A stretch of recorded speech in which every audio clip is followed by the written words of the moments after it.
क्या जंतर मंतर का आंदोलन समाप्त हो जाएगा? क्या अभिजीत दीप के सोनम वांगचुक की तरह इस आंदोलन को आगे बढ़ा पाएंगे? क्या सोनम वांगचुक को साइड कर देने से आंदोलन का रस खत्म हो जाएगा, भीड़ नहीं जुटेगी? ये तमाम सवाल हैं जो अब उठने लगे हैं। दरअसल सोनम वांगचुक का पुलिस को ले जाना और अभिजीत दीपके पर स्याही फेंकना, अभिजीत दीपके का मंच पर रोना, अभिजीत दीपके का रौद्र रूप दिखाना, अब प्रधानमंत्री के इस्तीफे की मांग करना, ये तमाम सवाल हैं जो अब एक साथ उठने लगे हैं। दरअसल सब कुछ सामान्य था, लेकिन सुबह जैसे ही सोनम वांगचुक गिरफ्तारी होती है, मामला एकदम पेचीदा हो जाता है। आज जंतर मंतर में हुई उन घटनाओं का जिक्र करेंगे और बताएंगे कि आगे भविष्य आखिरकार क्या होने वाला है इस प्रोटेस्ट का। नमस्कार, आपके साथ में हूं आदित्य कुमार और आप देख रहे हैं द सच इंडिया।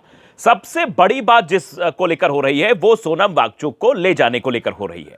जिस सफेद कपड़े के साथ उनको ले गया, सफेद कपड़ों से ढका गया ताकि कोई मोबाइल से रिकॉर्डिंग न कर पाए, उनको उठाने में जद्दोजहद हो सकती थी और अगर वो वीडियो दुनिया के सामने, देश के सामने आता तो बवाल होना लगभग तय था। इसीलिए सफेद कपड़े लगाकर सुबह सुबह सादी वर्दी में पुलिस पहुंचती है और उनको सीधे तौर पर अस्पताल में शिफ्ट कर दिया जाता है।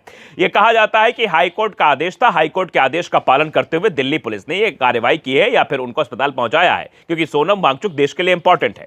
दरअसल यह सब कुछ हुआ क्यों? 20 दिन से धरना प्रदर्शन चल रहा था। धरना प्रदर्शन एक अलग रूप लेने की कोशिश कर रहा था, क्योंकि लगातार जो है सेलिब्रिटी वो सोनम वांगचुक के प्रदर्शन में आ रहे थे, मतलब आ क्या रहे थे, वो प्रदर्शन का समर्थन कर रहे थे। कोई वहां पहुंच भी रहा था और कोई बाहर से समर्थन दे रहा था, सोशल मीडिया के माध्यम से समर्थन दे रहा था।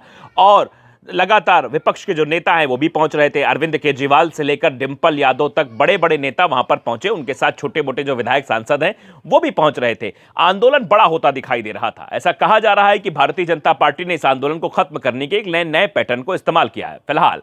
लेकिन आज कुछ घटनाक्रम जंतर मंतर में हुए। पहला घटनाक्रम सोनम वांगचुक का अस्पताल जाना, दूसरा घटनाक्रम रौद्र रूप दिखाना। वो अब प्रधानमंत्री के इस्तीफे की मांग वहां पर अभिजीत दीपके करने लगे हैं। अभिजीत दीपके जो कल तक कह रहे थे कि धर्मेंद्र प्रधान का इस्तीफा हो, अब वो कहने लगे कि प्रधानमंत्री को भी इस्तीफा दे देना चाहिए। अब इसके बाद मामला आगे बढ़ता है।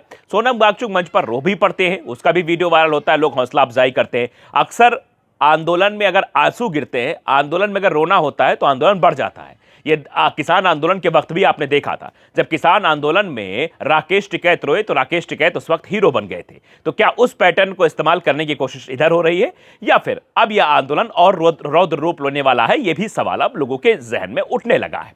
अब उसके बाद चलिए आगे कहानी आपको सिलसिलेवार तरीके से बताते हैं। अभिजीत दीप के भाषण दे रहे होते, वहीं पर एक महिला आती है, उन पर स्याही फेंक देती है, काली स्याही फेंकती है उन पर, और वो अपना विरोध जताने का एक तरीका होता है जो काली स्याही फेंकी जाती है।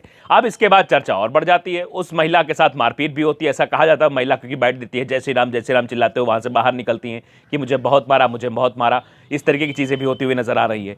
तो क्या ये आंदोलन जिस मकसद के साथ उठा था, जो मकसद धर्मेंद्र प्रधान के इस्तीफे का था, क्या वो मकसद छोटा था या आंदोलन को प्रारूप देने में कहीं ना कहीं गलतियां हो गई? दरअसल आमतौर पर ये लोगों के बीच चर्चा का विषय है कि जब तक ये आंदोलन राजनीतिक नहीं था तब तक ठीक था। जैसे ही बड़े राजनेताओं का इस मंच पर आमद हुई, उसके बाद से यह आंदोलन अब खत्म होने के कगार पर दिखाई दे रहा है, क्योंकि चुनाव नजदीक है। भारतीय जनता पार्टी किसी भी तरीके का लोड नहीं लेना चाहती। 20 तारीख को एक बड़ा आंदोलन करने की बात कही, संसद का घेराव करने की बात कही गई है, उसको लेकर भी सवाल पूछे जा रहे थे। और ये अब सोनम वांगचुक का वहां से उठ जाना हो सकता है कि ये आग में घी डालने जैसा काम हो गया हो। ये आंदोलन और वृहद रूप ले सकता है। यह भी हो सकता है कि सोनम वांगचुक को वहां अस्पताल शिफ्ट हो जाने के बाद, उनका यहां से हट जाने के बाद लोगों का फोकस, क्योंकि सोनम वांगचुक पर था, सीजेपी या फिर अभिजीत दीपके पर ज्यादा फोकस नहीं था। अभिजीत दीपके और सीजेपी जब तक वहां बैठी थी तब तक लोग वहां आ ही नहीं रहे थे। कोई आ रहा था तो अलग तरीके की बातें हो रही थी। प्रोटेस्टर्स जो थे वो बहुत कम ऐसे थे जो नीट की परीक्षा देने वाले थे, जो इस बात से प्रभावित थे। उसमें अपना चेहरा चमकाने वाले लोग ज्यादा पहुंच रहे थे, सब चेहरा चमका रहे थे, कोई वीडियो बना रहा था, कोई ये कर रहा था, वो कर रहा था। सोनम वांगचुक के आने के बाद वो आंदोलन एक वृहद रूप पर आगे बढ़ा। लेकिन कहते नहीं कि जनता भी कम भरोसा तब कर पाती है जब उसके साथ ऐसी घटनाएं घट चुकी होती हैं। दूध का जला छाछ फूंक फूंक कर पीता है। तो यही हाल जनता के साथ हुआ कि एक अन्ना हजारे, फिर अरविंद केजरीवाल, फिर आम आदमी पार्टी, फिर एक राजनीतिक पार्टी, फिर एक राजनीतिक विचारधारा, फिर शराब, तमाम तरह की चीजें।